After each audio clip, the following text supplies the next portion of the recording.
Vous paniquez à la vue d'un serpent? Vous êtes terrorisé de prendre l'avion? Ou peut-être que vous avez une peur bleue des piqûres? Alors comme un Français sur 10, vous êtes sûrement atteint d'une phobie. Donc une peur irrationnelle qui crée chez vous un sentiment d'angoisse super intense. Approchez-vous mes razons. Grâce à notre cobaye, on va découvrir ce que ça fait d'avoir les phobies les plus rares.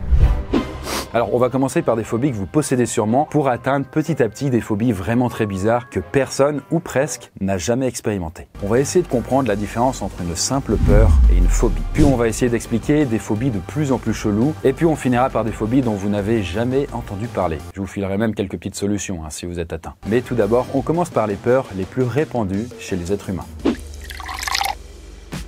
Mais avant de commencer notre expérience, il semblerait que notre cobaye ait fait une étrange découverte. Parce que là, en fouillant dans le grenier de la maison de ses parents, il est tombé sur une petite boîte en fer contenant les photos de l'un de ses ancêtres. Et là, petit souci, impossible de savoir qui c'est quoi. Alors là, vous voyez, notre cobaye se met alors à essayer de contacter des membres de sa famille, mais personne n'a d'infos sur cet ancêtre. T'inquiète Gustave, là j'ai peut-être la solution pour t'aider à trouver tes ancêtres. Et c'est le site internet MyHeritage. En fait, pour vous dire, c'est le site de référence pour faire son arbre généalogique et retrouver ses ancêtres. Par exemple, regardez, j'ai commencé à construire mon propre arbre généalogique et j'ai trouvé pas mal de choses intéressantes. Alors bon, déjà, j'ai trouvé des avis de décès. En même temps, c'est normal. Le site a presque 20 milliards de documents d'archives. Donc, par exemple, moi, j'ai trouvé celui de mon père. Alors bon, bien sûr, c'est pas joyeux, mais ça permet aussi d'en découvrir plus sur sa famille. Mais j'ai découvert aussi que j'avais une tante qui était élue dans une mairie. C'est un petit peu improbable. En tout cas, avec le Smart Match, j'ai pu trouver quelqu'un qui avait mes cousins dans son arbre généalogique. Donc, j'ai pu agrandir mon propre arbre et prendre contact avec un certain Chris, mais avec un Y, et une Déborah. Et là, a priori, on est cousins au 4e degré. Du coup, c'est un petit peu rigolo à faire. Après, moi, je vous le dis quand même, mais j'ai aucune info sur les générations avant mes grands-parents. Mais si de votre côté, vous avez un peu plus de trucs à creuser, vous pourrez trouver vraiment une petite mine d'or. On sait jamais.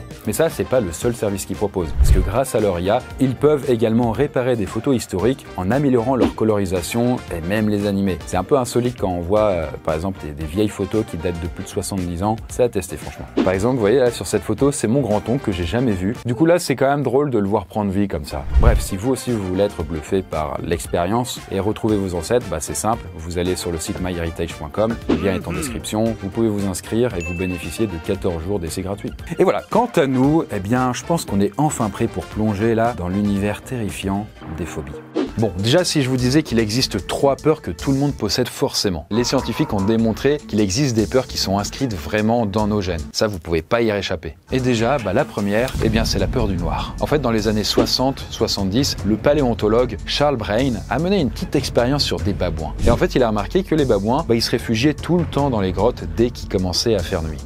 Sans doute pour se protéger des prédateurs qui chassent la nuit, comme par exemple les lions. Et du coup, Brain a voulu mieux comprendre ce phénomène. Il s'est mis à se cacher dans cette même grotte où allaient se planquer les babouins. Alors qu'eux, ils pensaient être à l'abri dans cette grotte, il s'est montré. Et là, les babouins, ils ont été terrifiés. Ils se sont dit, waouh, mais c'est quoi ça? Mais en tout cas, ils se sont mis à crier et à s'agiter. Ils ont sans doute flippé parce qu'ils le prenaient pour un prédateur. Mais ils ne se sont pas enfuis de la grotte. Et en fait, ils ont fini par se calmer petit à petit. Et en fait, le scientifique a compris que les babouins avaient plus eu peur de l'obscurité et des dangers que ça pouvait caché que directement de lui-même, parce qu'il n'était pas non plus très effrayant, quoi. Du coup, voilà, pour les babouins, la peur du noir était clairement devenue instinctive. Et le truc, c'est que chez les humains, on aurait ce même instinct. Et ça explique d'ailleurs pourquoi les bébés aient peur du noir, ou même que tous les films d'horreur, ou presque, se passent dans l'obscurité, quoi. En fait, ça touche à une peur inscrite vraiment au plus profond de nous. Et du coup, vous le voyez, mais notre cobaye n'échappe pas à la règle, et lui aussi, il avait peur du noir quand il était petit. Mais il y a aussi autre chose qui vous faisait peur quand vous étiez petit, c'était l'orage et le tonnerre. Eh bien, vous n'êtes pas le seul, parce qu'il y a une étude américaine de 2022 a montré que c'était la peur la plus répandue en France. Ça vous fait d'ailleurs un petit point commun avec Madonna. Je m'en fous. Parce que elle a une peur panique de l'orage et du tonnerre. D'ailleurs, ça la fait tellement flipper qu'elle check la météo avant chaque concert en plein air. Juste vraiment pour vérifier qu'il n'y aura pas d'orage. Et tout comme la peur du noir, on aurait hérité ça de nos ancêtres. Et là encore, ce serait lié à la peur de ce qu'on ne voit pas. C'est-à-dire l'orage au-dessus de nous, on ne sait pas qu'est-ce qui se passe exactement. Quand le tonnerre se met à gronder, on peut pas le prédire et donc ça nous fait paniquer, quoi. Mais bon, quoi qu'il en soit, la peur du noir ou même du tonnerre, c'est lié à la peur la plus commune de toutes, la peur de l'inconnu. Et ça, c'est ce qu'ont démontré des scientifiques de l'université de Chicago aux États-Unis en 2016. En fait, les chercheurs ont fait une expérience sur 160 personnes âgées de 18 à 65 ans. Et la plupart d'entre eux avaient des troubles d'anxiété. Et donc là, nos chercheurs, ils les ont soumis à des micro-chocs électriques sur le poignet. Alors des fois, les chocs étaient prévisibles, on savait quand ça allait arriver, et des fois, ça arrivait aléatoirement. En fait, le but, c'était d'observer les clignements des yeux des cobayes selon que les chocs électriques étaient prévus ou pas. Et en fait, on a remarqué que les chocs électriques qui arrivaient aléatoirement, ils faisaient cligner des yeux beaucoup plus fortement chez les cobayes. Le fait de cligner des yeux rapidement, c'est le signe d'une peur intense. On n'arrive pas à le prévoir, donc ça nous fait davantage flipper, donc on a peur de l'inconnu. Alors par exemple, la peur de la mort qui est super répandue, ce serait pas un peu la peur de l'inconnu? Qu'est-ce qui se passe une fois qu'on est mort? Bonne question. Bonne question. Mais bon, maintenant qu'on a vu les peurs communes, on va passer à un type de peur beaucoup plus particulier, et ce sont les fameuses phobies. Et là, on va aller des plus communes aux extrêmement rares. Déjà, en ce qui concerne notre cobaye, par exemple, il a une peur panique des ours en peluche. En fait, il évite au maximum d'être en présence d'un nounours. La phobie est une peur irrationnelle. La personne qui a une véritable phobie, si on lui demande d'imaginer une situation liée à sa phobie, ça peut lui déclencher une véritable crise d'angoisse. C'est toute la différence entre la peur, l'angoisse et la véritable phobie. La phobie implique également des conduites d'évitement. Les personnes vont éviter de se retrouver dans des situations où elles vont être exposées à leur phobie. Donc pour faire simple, une phobie en fait c'est une peur irrationnelle. Alors que je le rappelle, les peurs comme par exemple l'orage, le noir, ou même la peur de l'inconnu, ça c'est un truc instinctif. On a tout ça dans nos gènes. Alors que les phobies, c'est plutôt les gens qui vont être anxieux de base qui vont pouvoir se les choper. Et là, notre cobaye, force de vivre des mésaventures, je suis totalement désolé d'ailleurs, il est un petit peu anxieux, je vous avoue. Quoi qu'il en soit, si vous voulez faire le jeu, je parie que vous êtes atteint de l'une de ces phobies suivantes. Parce que vous allez voir, ce sont les phobies les plus répandues dans le monde.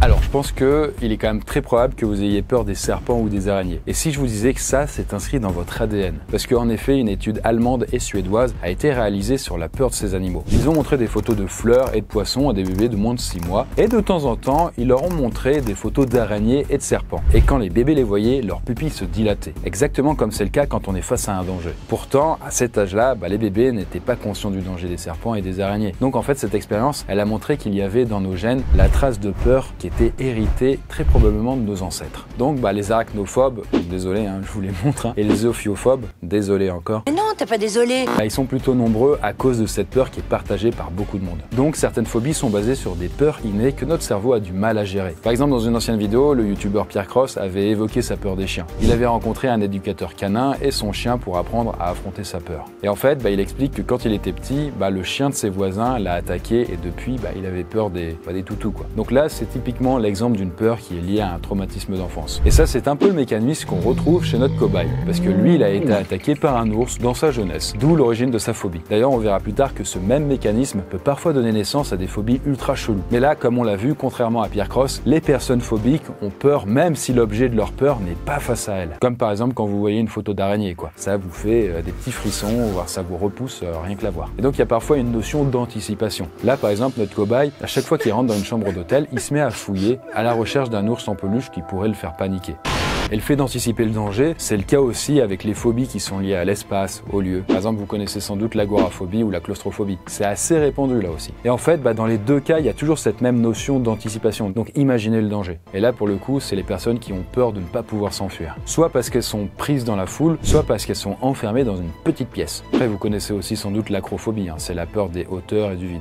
D'ailleurs, si je vous disais que Spider-Man était atteint d'acrophobie, ce serait quand même un comble. Et pourtant, en réalité, l'acteur qui l'a incarné, Tobey Maguire, sur le tournage du film, ça a été super compliqué pour lui. Parce qu'il a déclaré qu'il avait détesté devoir être au bord du vide, au sommet d'un building. Après, c'est pas le seul à avoir peur du vide. Parce que cette phobie, elle touche quand même 5% de la population mondiale. Et là encore, c'est une phobie par anticipation. C'est-à-dire qu'on a peur d'un danger qui n'arrive pas. Après, vous pouvez aussi avoir des phobies qui sont liées à des traumatismes, mais que vous n'avez pas forcément vécu. Typiquement, la peur des requins. Par exemple, beaucoup de gens se mettent à paniquer à l'idée d'être face à un requin. Et pourtant, les attaques de requins sont vraiment extrêmement rares. Et même quand il y a des requins qui sont à côté de vous, en réalité, la plupart du temps, ils ne vous touchent même pas. En gros, on recense à peu près une 60aine d'attaques de requins dans le monde chaque année. C'est vraiment extrêmement faible. Alors que pourtant, c'est 500 attaques d'hippopotames qu'on a tous les ans. On n'a pas de phobie d'hippopotame, quoi.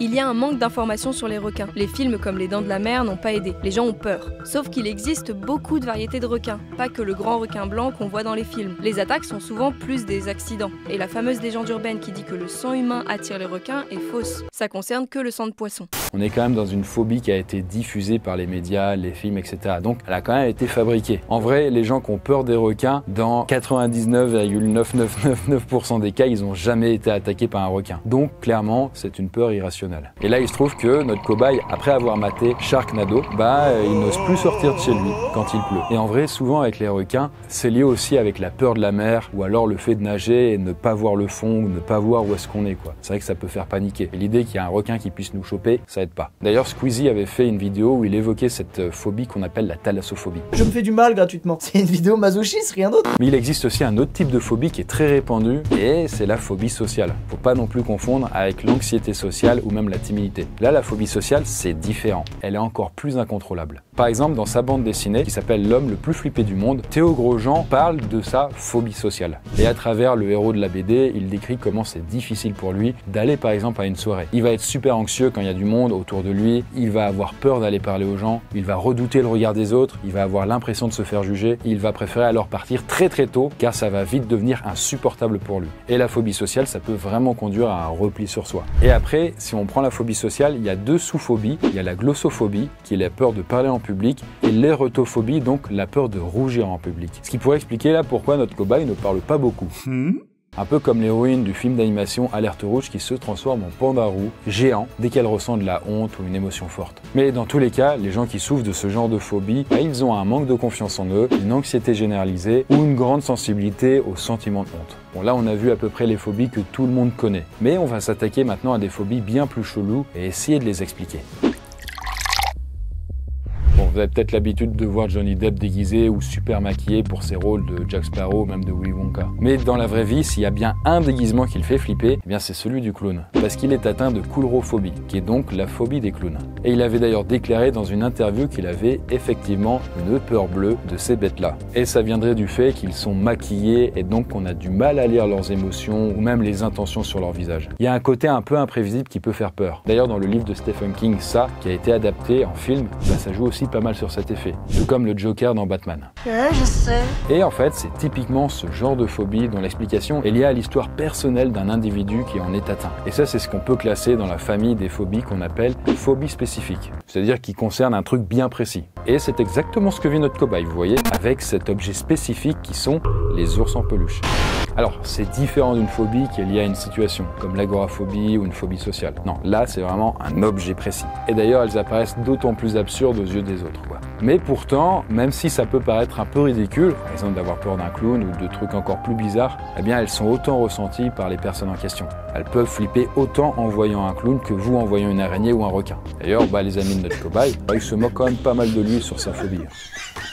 D'ailleurs, il y a une phobie qui peut paraître encore plus chelou, et c'est la peur des nains de jardin à brouette. Alors ouais, je vous assure, ça existe, et ça s'appelle d'ailleurs la nanopabulophobie. Et comme pour la peur des clowns, c'est quand même pas mal irrationnel. Si les gens ont peur de ça, c'est peut-être pour le côté mystérieux qu'ils ont. C'est très mystérieux. Parce que souvent, ces petits nains de jardin, on les associe à des êtres maléfiques très répandus dans différents folklores. Et peut-être que le pire cauchemar des personnes qui sont atteintes de cette phobie, ce serait de se retrouver chez Anne Atkin, qui est une Britannique qui possède un parc avec une collection de près de 2000 nains de jardin. Là, c'est imaginez un peu la panique, quoi. Mais il existe aussi des phobies qui peuvent provoquer des réactions physiques très intenses, comme par exemple l'envie de vomir, une respiration accélérée, des malaises, des sueurs froides et compagnie. Et ça, ce sont des phobies qui sont souvent liées en fait à l'alimentation. Notamment, il y a eu un traumatisme très certainement avec un aliment. Par exemple, si vous avez bouffé un aliment pourri durant votre enfance, vous avez peut-être tendance à garder une image un peu cristallisée et négative de la chose, à ne plus vouloir en bouffer ou même s'en rapprocher à l'âge adulte. Comme si votre corps vous disait « Attention, la dernière fois que t'as mangé ça, t'as vomi, donc c'est peut-être du poison. » Et ça, c'est un petit peu ce que vit la chanteuse Louane dès qu'elle voit une banane. Parce que oui, il existe bien une bananophobie. Mais en fait, c'est des phobies alimentaires, ça existe sur plein de choses. Ouais, moi, c'est la banane. Dès qu'elle voit une banane, elle part un peu en criant ou en pleurant. C'est quand même très fort, quoi. Ça lui fait ça depuis qu'elle est toute petite. Et d'ailleurs, elle flippe même dès qu'elle voit des pubs pour des bananes ou dès qu'elle voit un étalage de bananes au supermarché. Ça doit pas être simple, quoi. Et même si ça paraît chelou, il en existe des bien plus chelous qu'on va voir après. En tout cas, souvent, les personnes qui sont atteintes de phobie alimentaire vont développer des stratégies d'évitement pour éviter de voir le truc, quoi. C'est souvent lié à un truc qu'on a bouffé, l'élément en question, quand on était petit et que ça nous est vraiment resté en travers de la gorge. Mais après, il existe des phobies cheloues qui s'expliquent autrement que par un traumatisme du passé. Par exemple, est-ce que vous paniquez à l'idée que votre smartphone soit déchargé? Vous vous mettez dans des grands états de stress dès que vous n'avez pas accès à votre téléphone aussi.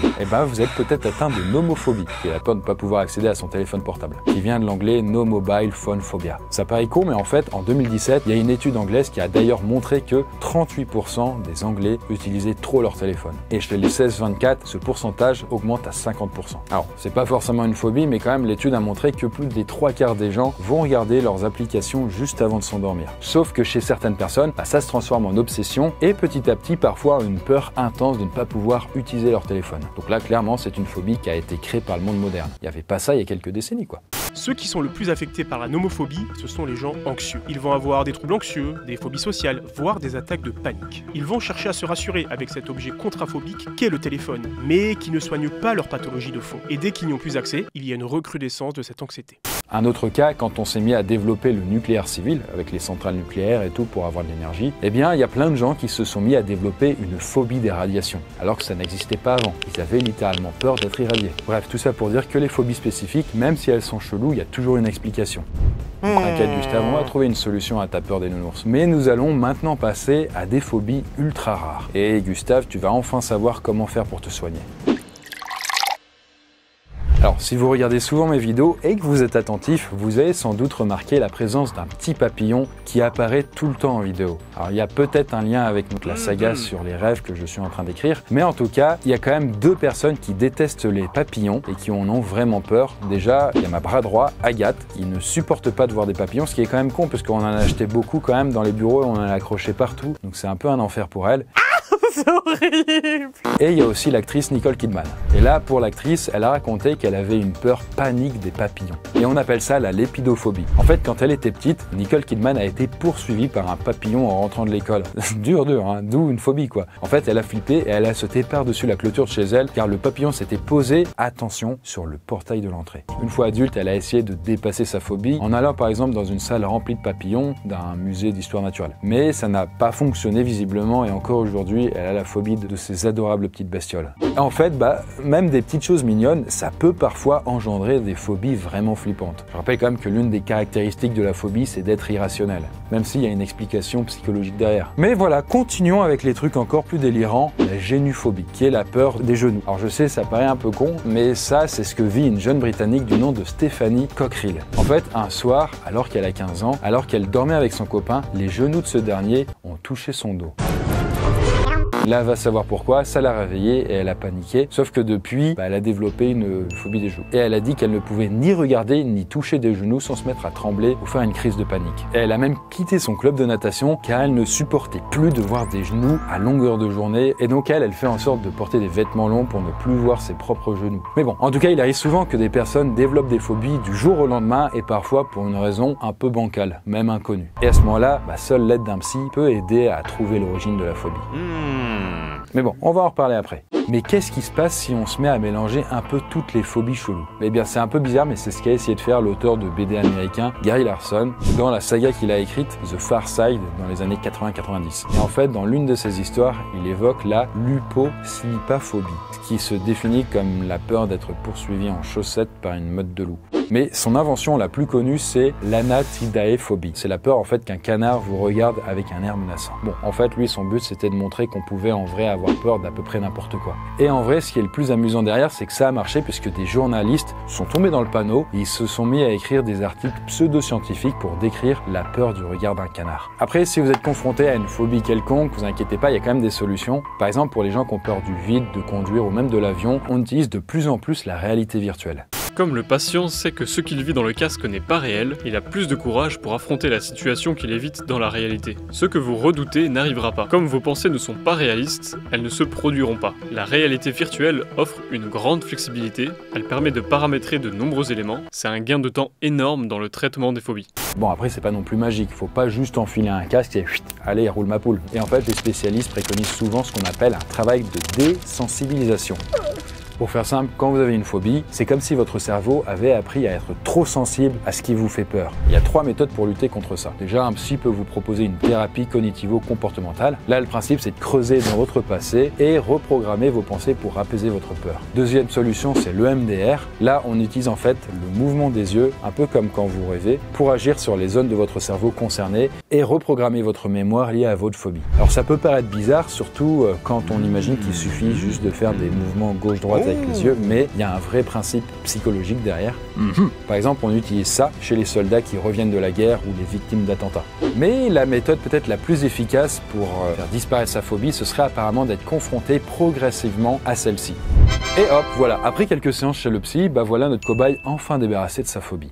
Et bien voilà, c'est ici que se termine notre expérience. Si vous avez des phobies cheloues, et c'est très probable, sur toutes les personnes qui regardent la vidéo, indiquez-les en commentaire, ça pourrait être amusant quoi. Enfin voilà, après sans juger bien sûr. Mais... Et également, merci encore à MyHeritage d'avoir sponsorisé la vidéo. C'est grâce à eux que cette vidéo existe aussi finalement. Et bref, si vous voulez être bluffé par l'expérience et retrouver vos ancêtres, le lien est en description, vous avez 14 jours d'essai gratuit. Voilà.